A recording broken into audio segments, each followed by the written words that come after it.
I think the safe haven thesis will continue.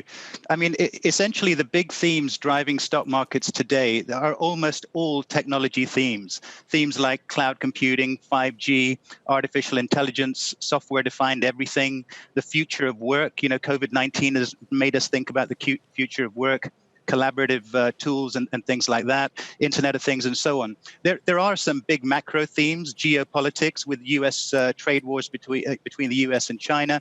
There's sustainability, that's a big theme. And of course, COVID-19 itself is a big theme, but it's a big theme that's driving tech forward because every CEO today now realizes they need to tech enable their business. These technology stock, I mean, the market overall, we always know is a forward-looking mechanism, a discounting mechanism, right? So technology has to have tailwinds going into the rest of the year if you feel as though the same kinds of things we dealt with this spring are going to happen again this fall.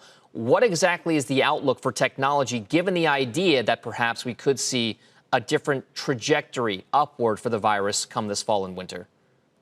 Yeah, I think you got to answer. You got to ask yourself two questions here. The first is this tech boom, is this tech rally we're seeing, is it temporary or transitory just because of COVID and everybody's getting overhyped?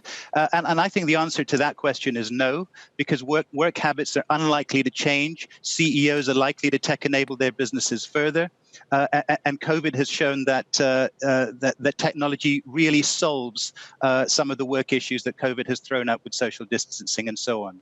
And the second question we have to ask to see if this tech rally is permanent is it all in the price? You know, is all this future growth in the price? Where does the future growth come from? And if you ask me, a lot of this future growth is from things that technology companies are going to sell to other industries, but it does not take account of all the industries technology is going to invade. So, you know, so far, there's very few industries that tech has actually invaded and almost destroyed. The retail industry, advertising, music, publishing, and so on. But most industries are relatively undisrupted yet by tech. So, and the next two to fall, I would say, are healthcare and banking. These are massive industries that could provide new revenues. I would say most analysts on Wall Street do not assume that that tech is going to invade these industries. Manufacturing, automobiles, construction, defense, they are also going to be disrupted, and that provides new revenue sources that may not be an analyst forecast today. So some of those themes, they seem bulletproof, so to speak, right? That they can survive any kind of real shot out there. But we all know that there are risks to the market that are unforeseen, or some that are out there that can just be very strong going forward. What exactly is the risk then for that overall market, technology in particular, in the coming months? So I see two really major risks. The first is geopolitics, and essentially the big one there is the U.S.-China trade war, or the Cold War, as it's increasingly being called. You know, President Trump recently set an executive order giving U.S. companies just 45 days to stop dealing with TikTok and WeChat, two Chinese social media apps. So that's kind of unprecedented in global trade history, even though China has banned some U.S. companies like Google and Facebook from doing business in China. So I think the U.S. trade war, if it gets worse, you know, it's going to impact different companies in a different way. I think Apple is going to be biggest hit because both on the revenue side and on the supply chain side, Apple is heavily integrated into China. Some other companies like Microsoft, in fact, most of U.S. tech doesn't really generate a lot of revenue from China outside of Apple.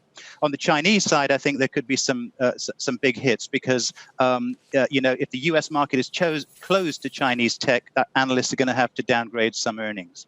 The other really big risk to the thesis that tech will grow is regulation, and you know, it's worth just putting this in perspective. I mean, tech is one of the only sectors in the world that is not properly regulated in most major economies, and part of that is by design. So, you know, when the internet was invented, you know, a few decades back, it was deliberate policy in the U.S., in bits of Europe, to have a light touch regulatory scheme, regulatory regime for tech to encourage innovation and to create an open internet and all of that. But today, the biggest companies in the world are internet companies, and so a few weeks back, the U.S.